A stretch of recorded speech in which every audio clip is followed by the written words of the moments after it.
क्या आप भी निर्वस्त्र होकर स्नान करते हैं? तो हो जाओ सावधान। शास्त्रों में बताए गए नियमानुसार निर्वस्त्र स्नान न करने की सलाह दी जाती है। तो दोस्तों, आइए जानते हैं इसके पीछे के कारणों के बारे में। आखिर क्यों बिना कपड़ों के स्नान नहीं करना चाहिए और शुभ नहीं होता है। हमारे हिंदू धर्म शास्त्रों में हर चीज के कुछ नियम बनाए गए हैं। इन नियमों में एक स्नान का नियम भी है। स्नान को लेकर कही गई बातें ऐसा माना जाता है कि आम आदमियों को शास्त्रों के नियम के अनुसार चलना चाहिए, जिससे घर में खुशहाली और सुख समृद्धि बनी रहे। दरअसल हमारे शास्त्रों में कई ऐसी बातें हैं जिनका पालन हम सदियों से करते आए हैं। इन्हीं नियमों में एक है निर्वस्त्र स्नान न करना। अक्सर आप लोग घर के बड़े बुजुर्गों को स्नान बिना कपड़ों के नहीं करना चाहिए कहते हुए सुने होंगे। तो आइए साथियों, हम शास्त्रों में लिखी इस बात के बारे में और इसके कारणों के बारे में जानते हैं कुछ बात। आखिर शास्त्रों में निर्वस्त्र स्नान की मनाही क्यों? अगर हम शास्त्र की बात करें तो स्नान भगवान कृष्ण से जुड़ा है। पौराणिक कथाओं के अनुसार एक बार जब गोपिकाएं सरोवर में स्नान कर रही थी और वो निर्वस्त्र थी, उस समय बाल कृष्ण ने गोपियों के सभी वस्त्र छिपा दिए। तो गोपियों ने भगवान कृष्ण से अनुनय भी नहीं किया, कृष्णा मेरे वस्त्र वापस कर दो। तो भगवान कृष्ण ने बोला कि आके ले जाओ वस्त्र, परंतु वो लोग बोली कि हम कैसे लेके जाएं प्रभु, जैसे गई थी वैसे लेके जाओ। तब वो बोली तब तो यहाँ कोई नहीं था। तो बोले कौन नहीं था? और कौन था ये तुम लोगों को पता नहीं? क्या ईश्वर नहीं था? क्या ये सूर्य नहीं था? क्या ये हवाएं नहीं थी? तब कृष्ण जी ने उन्हें समझाया कि कहीं भी बिना वस्त्र के स्नान नहीं करना चाहिए, इससे जल देवता वरुण का अपमान होता है, इसलिए आपको निर्वस्त्र स्नान न करने की सलाह दी जाती है। अगर आप सोचते हैं कि बंद कमरे में कोई देख नहीं रहा है तो आप ये सोचना गलत है, क्योंकि ईश्वर सर्वत्र है। ईश्वर आपको हर जगह देखता है। यदि आप निर्वस्त्र होकर स्नान करते हैं तो खासकर मुख्य रूप से आप जल देवता का अपमान करते हैं। इससे आपको पाप भी लग सकता है और आर्थिक और शारीरिक नुकसान भी हो सकता है। यदि आप निर्वस्त्र स्नान करते हैं तो आपके शरीर में नकारात्मक ऊर्जा प्रवेश करती है। इसलिए हमेशा आपको यही सलाह दी जाती है कि आप भले ही एक ही कपड़ा तन पर हो, लेकिन कपड़ा होना चाहिए।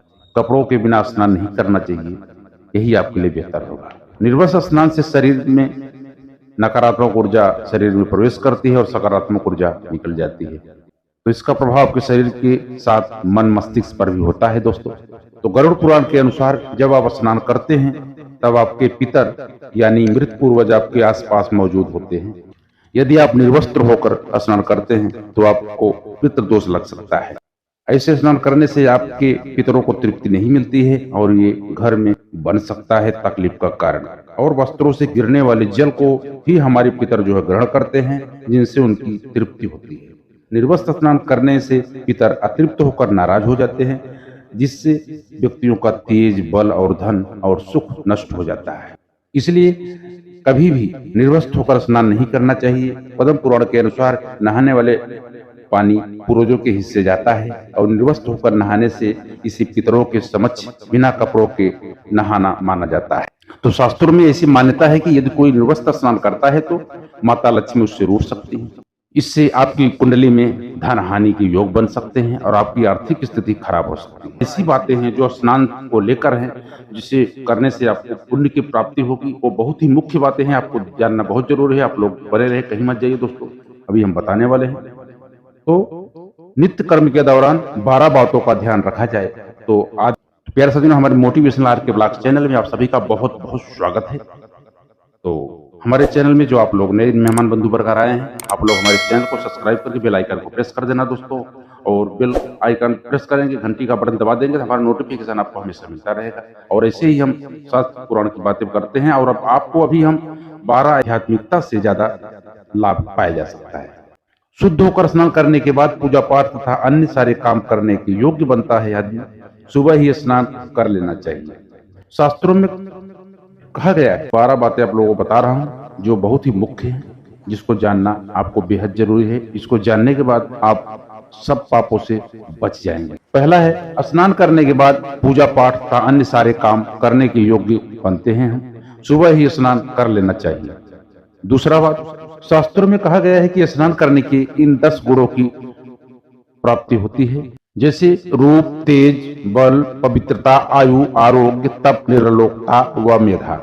तीसरा है धन, पुष्टि व आरोग्य जिन व्यक्तियों को चाहिए उन्हें प्रत्येक मौसम में प्रतिदिन स्नान कर लेना चाहिए सुबह। चौथा है शास्त्रों में कहा गया है कि स्नान करने से पापों का नाश होता है व पुण्य मिलता है। ऐसा कहा गया है सुबह स्नान करने वाले व्यक्तियों के पास नकारात्मक ऊर्जा नहीं रहती, इसलिए प्रातः स्नान करना अनिवार्य होता है। पांचवी बात है प्रत्येक बीमारी की हालत में सर के नीचे से ही स्नान करना चाहिए।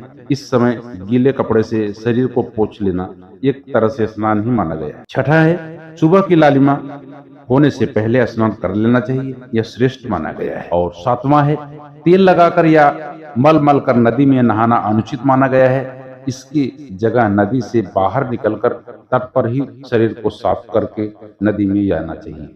आठवां है जिन घाटों में कपड़े धोए जाते हैं वहां का पानी अशुद्ध होता है, वहां से कहीं दूर जाकर स्नान करना चाहिए। और नौवां बात नदी में 11 या 21 डुबकी लगाना माना गया है। और 10 है पवित्र नदियों में कपड़े निचोड़ने की मनाही है, यदि नदी में किसी भी प्रकार की गंदगी नहीं होनी चाहिए। और 11वां है नल की तुलना में झरने का पानी, झरने के पानी से नदी का पानी और नदी के पानी से किसी तीर्थ का जल, तीर्थ के जल से गंगा जल अधिक पवित्र होता है। और 12वां बात है दोस्तों गंगा माता का कथन है स्नान करने के वक्त कोई कहीं से भी यदि हमारा स्मरण करता है तो मैं वहां पहुंच जाऊंगा। तो दोस्तों ये सब ज्ञान की बातें थी जो मुख्य रूप से स्नान को लेकर के हम आप लोगों से बात की। तो आपको हमारा वीडियो कैसा लगा? यदि वीडियो आपको हमारा अच्छा लगा तो एक लाइक कर देना, और चैनल में यदि आप लोग नए हैं तो चैनल को सब्सक्राइब करके बेल आइकन जरूर प्रेस कर देना दोस्तों, इससे हमारा नोटिफिकेशन आपको हमेशा मिलता रहेगा। और हम ऐसे ही आध्यात्मिकता और ज्ञानवर्धक बातें और प्रेरणादायी विचार आप लोगों के समकक्ष पेश करते रहेंगे। तो आप लोग हमारे चैनल में अंत तक बने रहे, इसके लिए हमारे दिल से आप सबके लिए बहुत बहुत धन्यवाद। और मिलते हैं एक नई वीडियो के साथ। आप लोग तब तक मस्त रहो, खुश रहो, आनंद में रहो। जय श्री कृष्ण मित्रों।